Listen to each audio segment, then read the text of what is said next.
Maintenant qu'on a parlé de l'extérieur et de l'intérieur de notre bébé, il est temps de parler voyage, non? Allez, on fait une pause pour l'instant sur la partie technique et on va parler voyage. Allez, on vous emmène, suivez-nous.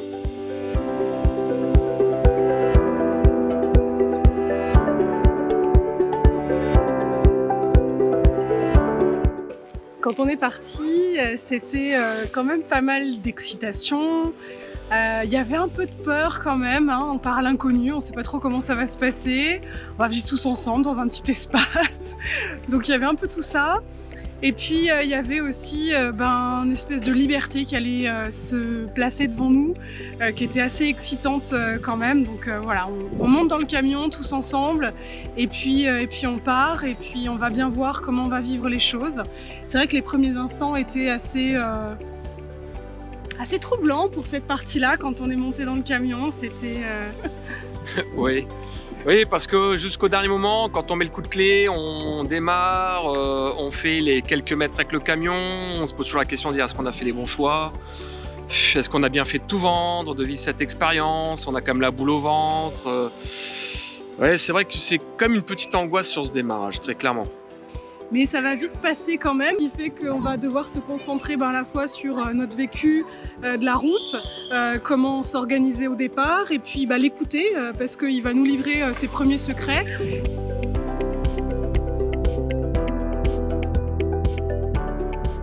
D'ailleurs, c'est pour ça qu'on a choisi le premier arrêt pas très loin de Bordeaux, donc plus précisément les Aisies, puisque pour plusieurs choses, un grand terrain pour pouvoir parquer le camion, parce que je vous cache pas que dès le départ j'étais pas chaud du tout pour aller directement dans la forêt perdu à faire du tout-terrain avec la bête.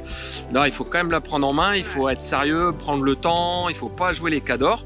Donc un grand terrain, et puis aussi parce que les Aisies restent la capitale mondiale de la préhistoire, donc on s'est dit tiens, c'est intéressant, on ne le savait pas, c'est en faisant des recherches qu'on avait la capitale mondiale de la préhistoire et qu'il y a des grottes. Donc on s'est dit, tiens, pourquoi pas faire une pierre deux coups. On se parque là, comme ça, on y va tranquillement avec Stern, et puis au passage, on fait des belles visites avec les enfants et on découvre la préhistoire sous toutes ses formes, vraiment très sympa. Ce qui tombait bien, c'est que d'ailleurs c'était au programme de l'école pour les enfants, donc préhistoire pour tout le monde, et que du coup dans l'apprivoisement du camion, les enfants en ont profité pour choisir le terme de leur grotte en parlant de leur chambre, donc ça collait complètement à la situation de ce qu'on était en train de vivre. C'était assez sympa.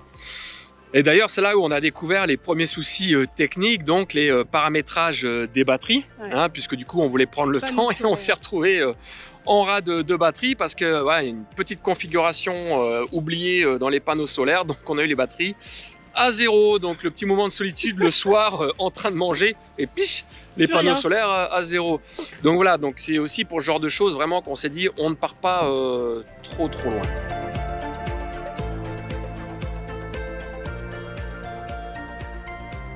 D'ailleurs, c'est ce qu'on a fait aussi pour la Mastre. Ouais, C'est qui a été le deuxième arrêt. On s'est dit pour le deuxième arrêt, bon, on s'enflamme pas, on va pas traverser toute la France, on va un petit peu plus loin, surtout qu'on avait prévu d'attaquer les montagnes. Donc on s'est dit on va faire un arrêt quand même avant, refaire le point un petit peu sur tout ça, sur les batteries, sur l'eau, comment on a géré notre consommation d'eau, est-ce que le camion Stern il est bien, est-ce qu'on a des soucis ou pas. Et d'ailleurs, on a rencontré quelques soucis techniques, puisque on a quand même voulu, ma moitié a quand même voulu l'emmener un petit peu sur du tout-terrain.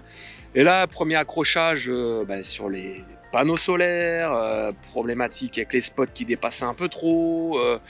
Voilà, donc là aussi, on s'est retrouvé sur la partie un peu technique. Et heureusement, à la Mastre, il y avait aussi un grand terrain. Et pendant qu'on réglait cette partie-là, les enfants, il y avait un terrain de jeu à côté. Donc c'est aussi pour ça que tu avais choisi ce point-là. Ouais, ça faisait partie du choix effectivement important. École, jeux. Voilà, les enfants, ils ont besoin d'un peu ces deux repères-là. Et le fait qu'il y ait ce grand espace où du coup on pouvait bricoler, on pouvait s'arrêter, il y avait un peu tout à disposition autour, ben, c'était un choix très judicieux, on a trouvé, avant de partir pour la montagne. Non, parce que c'est vrai, quand on a commencé à rencontrer des gens et échanger avec eux, ils ont vu notre bébé. Ah, vous partez faire le tour du monde en famille, c'est trop bien. Quel pays vous avez visité? Depuis quand vous êtes parti?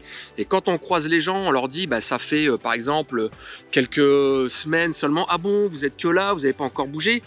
Bah oui, parce qu'on souhaite appréhender quand même ce nouveau mode de vie, parce qu'on a beau dire ce qu'on veut, on avait quand même une grande maison et autres, et se retrouver dans 15 mètres carrés à partager, c'était pas simple, il faut trouver ses marques, pareil par rapport au camion, enfin c'est un camion, on parque pas un camion comme on parque une voiture, donc très tendu au niveau de la route, au niveau des épaules, dès qu'on rentrait dans des rues où il y avait pile poil la place du camion, j'étais super tendu, donc voilà, pour toutes ces raisons, il fallait qu'on prenne le temps.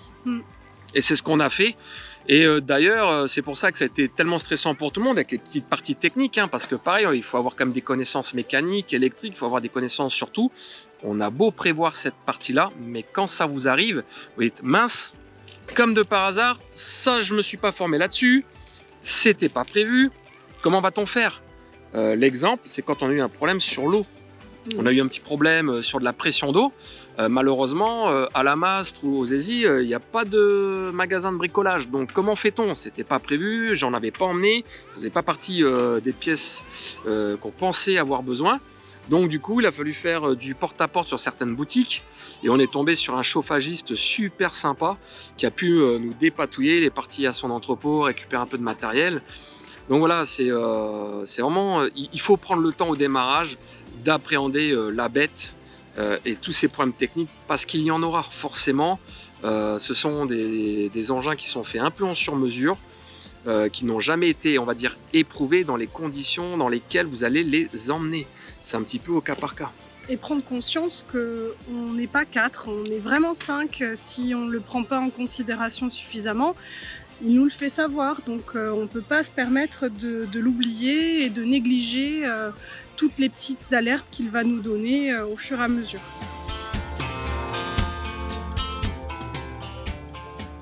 Enfin, un petit peu aussi pour ça qu'on s'est arrêté aux Arcs, justement pour profiter un petit peu. C'est que malgré tout, ce premier mois de voyage a été très tendu, puisque vivre aussi les uns sur les autres, ça crée un petit peu de tension, hein, forcément. Les habitudes, voilà, la peur de l'inconnu, on plaque tout, voilà, les problèmes arrivent, etc. Et là, on commence à se dire, mince, on avait un confort tip-top. Qu'est-ce qu'on a fait? Pourquoi on est parti sur ce projet-là? Voilà, le démarrage, l'ajustement avec l'école, c'était compliqué avec les enfants. Mais là, du coup, Bourg-Saint-Maurice et les Arcs, pour profiter un petit peu, comme si c'était un peu des vacances finalement. Ça faisait du bien, cette petite pause-là. On a vécu dans le froid aussi, donc ça, ça a permis d'éprouver un peu le camion et la vie dans le camion avec le froid. Et à moins 18 degrés, il y a eu des problèmes techniques. Donc voilà, il a fallu aussi les résoudre. Donc on voulait d'abord les résoudre là aussi, ouais, que de se retrouver en France d'abord, que se retrouver dans un pays quel qu'il soit avec moins 20 degrés, des problèmes techniques avec la barrière de la langue. Alors même si on parle très bien anglais, c'est pas le problème, mais on rencontre pas du monde qui parle anglais tout le temps. Et puis sur des termes très très techniques, on n'a pas forcément le vocabulaire. Donc c'est pour ça qu'on l'a éprouvé avec moins 18. Et on a eu bien fait de le faire en France. Voilà, il a fallu faire des petites réparations quand même. Non, mais tout s'est bien fini de ce côté-là. C'était vraiment, vraiment chouette de pouvoir le vivre encore en France avec le froid. Et puis quelque part, voilà, un peu des vacances pour débuter aussi joyeusement ce tour du monde. Ouais, et donc c'est pour ça qu'on est resté, en fait, on devait rester à peu près 7 jours. Et on est resté 10 jours, 3 jours de 10 gros jours, justement pour la partie technique à résoudre. Donc bon, on a dit qu'on ferait une vidéo sans parler de la partie technique, donc on n'en parlera pas, on en fera une spécifique pour ça. Voilà, donc après ces petits moments, on va dire vacances, détente, voilà, pour que tout le monde décompresse, on a filé en Italie. Allez, première frontière passée, ça c'est... un grand moment, c'était assez sympa, pareil, beaucoup d'excitation. Alors ça reste un terrain un peu, voilà, on connaît un petit peu l'Italie, c'était un pays pas très lointain, la culture est un petit peu assez proche de ce qu'on connaît, en tout cas on en a entendu parler, donc mais voilà, premier dépaysement et on va commencer avec Turin. Et surtout qu'en plus on avait quand même un petit peu un stress aussi sur la, quand ça s'appelle le passage de douane à la frontière, parce que là pareil, on a une carte grise camping-car poids lourd, donc on est assujetti sur des véhicules de tourisme et on n'est pas des camions de port de marchandises. Donc à chaque fois on arrive, on se dit mais de quel côté on se met? Est-ce qu'on se met côté marchandises ou côté véhicule de loisirs? Bah d'ailleurs on a fait demi-tour. Ouais, d'ailleurs c'est ça, on s'est mis côté loisirs, le douanier a fait non, vous êtes poids lourd. Vous êtes poids lourd, Ok. vous faites un demi-tour, vous passez au scan complet des marchandises poids lourds, donc on a été obligé de sortir, faire un grand demi-tour d'un bon gros quart d'heure pour revenir côté marchandises. Bon, et Voilà, puis poids on lourd. n'avait rien à déclarer, mais bon voilà, on est passé quand même avec toutes les caméras, c'était assez rigolo. Donc après voilà, on s'est posé à Turin, donc sur un petit centre, on va dire assez sympa quand même. Bon, c'était Bah, on était quasiment presque dans le centre-ville, on était très très proche du centre-ville, donc Ouais. on n'a pas encore testé à ce moment-là les limites de Stern par rapport aux petites rues, parce qu'on n'est pas rentré dans les toutes petites ruelles avec lui, on a pu se garer proche du centre-ville et en même temps sur un grand espace, donc on était, voilà, ça commençait en douceur sur le... Oui, on était encore quand même tranquille, hein. Bon, parce qu'avec les petits déboires qu'on a eu à la montagne, ouah, ça nous a, le terme, refroidi un petit peu, hein, avec Ouais. les moins 18 au passage. Mais du coup, voilà, on a dit on va y aller doucement et sûrement encore. Donc, bon, là, j'avoue, t'as trouvé un spot, pareil, on pouvait parquer 50 comme le nôtre. Ouais. Elle est parfaitement bien. Mais bon, on commençait à apprendre un peu aussi la gestion de savoir où est-ce qu'on va se garer, est-ce que ça va être juste pour une nuit ou pour plusieurs, est-ce que ça va être facile d'y arriver ou pas. Enfin voilà, on commençait à prendre ces marques-là sur la préparation du trajet et sur tout ce qu'il fallait penser, vidange de l'eau, rechargement de l'autre côté des eaux propres. Voilà, toute cette gestion-là, bah, on commençait doucement à faire un peu comme tout le monde, à chercher les différents endroits. Alors, le truc sympa, c'est qu'on part pour profiter, avoir le moins de stress pendant 1 mois et demi. Un stress 10 fois plus que si on était resté en France, on va dire notre Ah. quotidien normal, Ouais. puisque problème technique, etc. Puis Et c'est où c'est qu'on l'adaptation. dort, Ouais. oh mince, on Nouvelle a vie. plus d'eau, où c'est qu'on va être, un gros stress d'appréhension. Donc c'est pour ça on se dit ah super, attends, on part pour être peinard, faire la grasse mat, pas du tout, Non. on dort pas des nuits, boule au ventre, on dit ça commence bien. Et puis Ouais. après, bon, comme tu le disais, on connaissait un petit peu l'Italie, donc on s'est dit, voilà, ce qui nous intéresse, c'est aussi de découvrir avec Stern, notre camion, des endroits qu'on ne connaît pas vraiment reclus. Donc c'est vrai qu'on a pris le choix d'aller un peu tout droit, de pas trop rentrer dans l'Italie, en disant, voilà, on prendra du temps dans d'autres pays. Et l'Italie, voilà, ça reste proche de la France, c'est des choses qu'on peut faire, on va dire, plus facilement. Donc on est allé tout droit et on est allé à Venise, du coup. Ça, c'était un arrêt important. Ouais, Venise, ouais. Et ça a été vraiment un super choix aussi au niveau à la fois de Stern, parce que bah, c'était un stationnement, on ne pouvait pas rentrer dans le centre-ville de Venise, hein, c'est clair, mais on a pu se garer hyper facilement, étonnamment d'ailleurs, et assez proche du train. Et ça, c'était très très pratique. Et ce qui a été en plus très sympa, c'est que donc on s'est garé dans une rue qui longeait en fait on ne sait pas trop ce que Une c'était, entreprise. une grosse entreprise avec des antennes, alors soit c'était la télé ou la radio. On s'est parqué là et au moment donné, juste comme des voitures, on descend.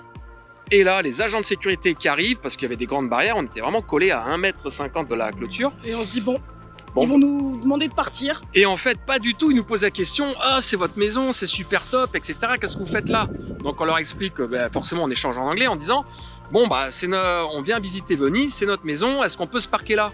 Et du coup, ils nous montrent qu'il y a des caméras aux quatre coins du bâtiment de l'entreprise. Il dit, on voit votre camion. Eh bien écoutez, prenez le temps et on va surveiller votre camion pour nous, puisqu'on a les collègues, ce sont des caméras fixes, hein, donc il y a les collègues qui vont le surveiller, donc on s'est dit super top.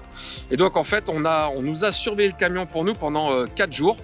C'était vraiment super sympa et ça nous a permis donc de profiter de Venise à fond, puisqu'on était à 10 minutes en train, c'était vraiment facile d'accès.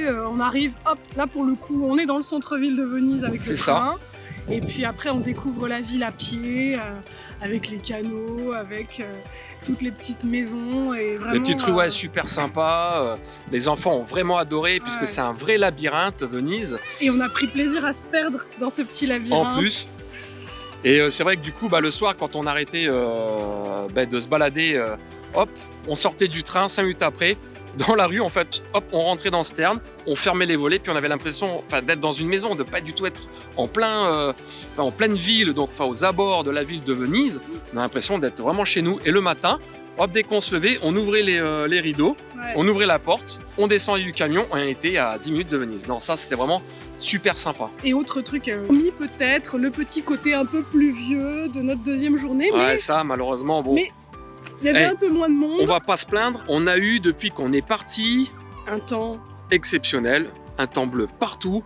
Bon, des Et 2 températures jours de fraîches, pluie. 2 jours de pluie et encore sur 2 à 3 mois de voyage, donc non, on va pas se plaindre du tout.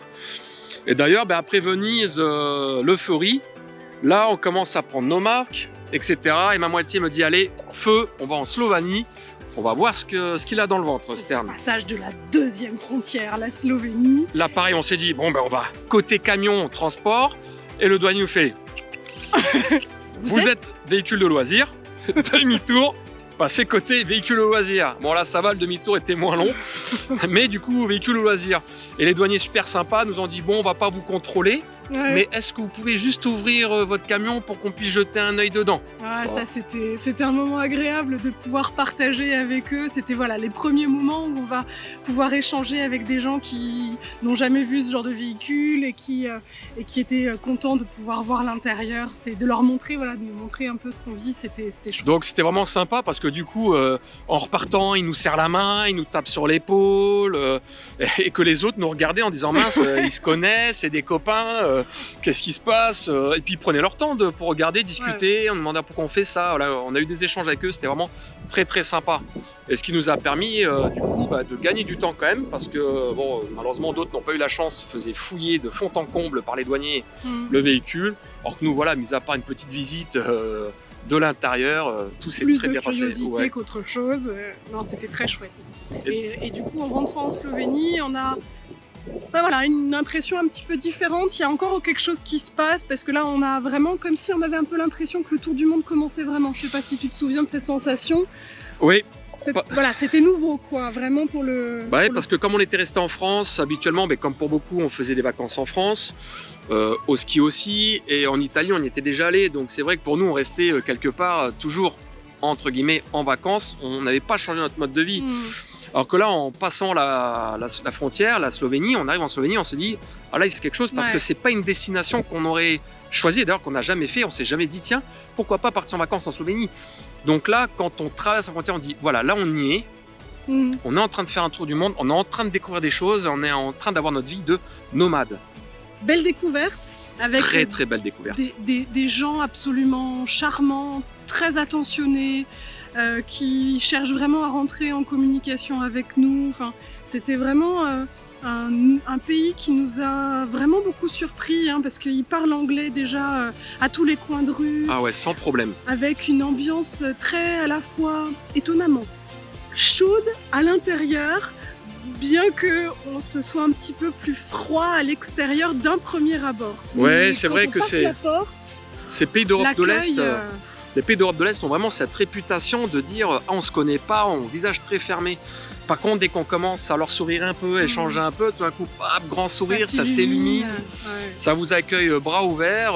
D'ailleurs, on a passé un super moment sur un spot au milieu des vignes, qui était donc on avait le droit de se poser là. Le propriétaire avait dit il n'y a pas de problème. Et puis au premier abord, pas forcément très très sympa. Et puis quand on y est allé, on avait un petit peu de vin français. Forcément, on s'est dit bon c'est un domaine viticole, ça vaut peut-être le coup de lui faire goûter. Voilà, le mec il est sympa. Il nous a rien demandé pour dormir sur son spot. Alors bien sûr, on n'a rien utilisé, mais du coup, on est avec une petite bouteille de vin en disant on voudrait la partager avec vous. Ouais. Et du coup, il nous a ouvert sa cave en fait. Donc visiter un petit peu son vignoble. Et puis donc sa fille qui traduisait pour lui parce qu'il ne parlait pas un mot anglais. Et il a commencé à sortir des bouteilles. On a commencé à... Donc il était 18h, on a commencé en fait à partager ça. Très belle soirée. Et voilà, il a Il a sorti en plus de quoi grignoter un petit peu. Il a sorti des jus de raisin qu'il faisait lui-même pour les enfants. Et puis tout un tas de choses. Et donc ce qui a été vraiment très très sympa, c'est qu'on a fini la soirée, il était 23h minuit. Ah, la nuit était un peu, comment dire, on a vraiment bien dormi. Le matin ça va, pas mal à la tête, mais voilà, c'était un super moment. Et ça, juste avant de décoller. Ouais. Pour la destination de Rakovskochkan. J'espère que j'écorche pas trop. C'était là un arrêt ressources, vivifiant, perdu au milieu d'une nature luxuriante, même en plein hiver. On était vraiment au milieu des arbres, des ruisseaux, des grottes. C'était... Et parce que si je ne me trompe pas, en plus Rakoškovan, c'est le centre le plus bas de Slovénie. Oui. Au début, on avait dit bon, on y restera juste 2 jours, 1 nuitée. En fait, on y restait 4-5 jours, je crois. Les réserves à plat, plus d'eau, les batteries. Les batteries presque à plat, les eaux usées complètement à déborder. Ça a été vraiment, malgré ce qu'on croit, on a quand même campé, puisque c'était vraiment tendu sur les fins de ce périple. Mais là, super sympa parce qu'on voit... C'est comme on dit, un musée à ciel ouvert. On voit des choses magnifiques, on a pu faire des superbes randonnées. Et puis on a rencontré une classe de découverte nature. De découverte, ouais. Et du coup on a passé l'après-midi avec eux à échanger un petit peu sur la Slovénie, sur la France. Et puis on a fait une petite photo de groupe avant de partir. Donc là, super moment avec des étudiants, vraiment très agréable. Et c'est là aussi que les enfants vont se rendre compte que dehors c'est leur nouveau terrain de jeu, ils peuvent aller presque partout et que c'est tellement plus agréable de découvrir et de jouer dehors qu'ils passaient tout leur temps dehors, ils demandaient rien d'autre que d'aller dehors. Ouais, parce que d'ailleurs à chaque fois ils disent ok papa maman on a à l'intérieur de la maison mais regarde avant on avait un grand jardin, là on n'a pas de jardin. On dit mais vous plaisantez. Dès que vous sortez du camion, c'est le jardin, c'est le monde, c'est la vie. Vous pouvez courir, vous pouvez aller partout, crier. Au moins, vous ne dérangez pas les voisins parce que nos enfants sont quand même bruyants. Et là, crier, vous pouvez courir. Donc, ils ont passé un moment à se défouler. Et le soir, à 19h30, au lit, plus personne. Oh non, on a dit, c'est royal. Ça ils dort. ont vraiment pris beaucoup de plaisir. Hein. C'est là qu'ils ont découvert aussi une autre du voyage. Et puis d'ailleurs, quand après on est parti après Rakoškovan, on est allé à Ljubljana, la capitale. Donc là, on reste dans une capitale, on rentre en ville, côté sympa. On a rencontré un pizzaiolo super sympa. On a pu échanger toute la soirée avec lui. On a pu visiter un petit peu la capitale et ses quais, top. Et puis le petit truc sympa, c'est le chauffeur de bus avec nos enfants. Ouais. Ah, ça c'était rigolo, il s'est pris d'attention pour eux, il avait bien compris que les enfants avaient envie de voir la route d'un peu plus près et donc il les a appelés et ils ont pu filmer un petit peu la route et en étant tout devant et c'était... Mais qui fait plaisir aussi de ce partage-là avec les gens. Donc c'est vrai que la Slovénie a été aussi un sacré coup de cœur pour nous, avec le partage des gens et puis voilà l'échange culturel. Ouais, et puis voir que c'était à ce moment-là qu'on a vraiment commencé à rentrer dans le voyage, à la fois sur le plan intérieur, de se dire voilà, on est parti, on commence vraiment notre voyage. C'est un petit peu là qu'il a commencé, on a commencé à changer de rythme un peu aussi, à essayer de prendre plus le temps. Enfin, ça s'est fait un peu tout seul parce que on avait l'impression de courir, donc il en a fallu ralentir un petit peu le rythme, il a fallu s'adapter à nos envies, à nos besoins à ce moment-là aussi. Donc les changements commencent à se faire intérieurement aussi en Slovénie. Et c'est là où les grasses mat commencent un peu. Donc voilà, on se réveillait, on se décale un petit peu parce que avec le stress qu'on a eu sur les premiers mois, là maintenant on se ressource. Donc du coup, on se couche déjà un peu plus tôt quand même. Et on se lève un petit peu plus tard. Et les enfants prennent ce petit rythme aussi agréable. On récupère doucement. Mais c'est vrai que c'est très très long. Mais maintenant qu'on a récupéré et qu'on est lancé, c'est parti pour l'aventure.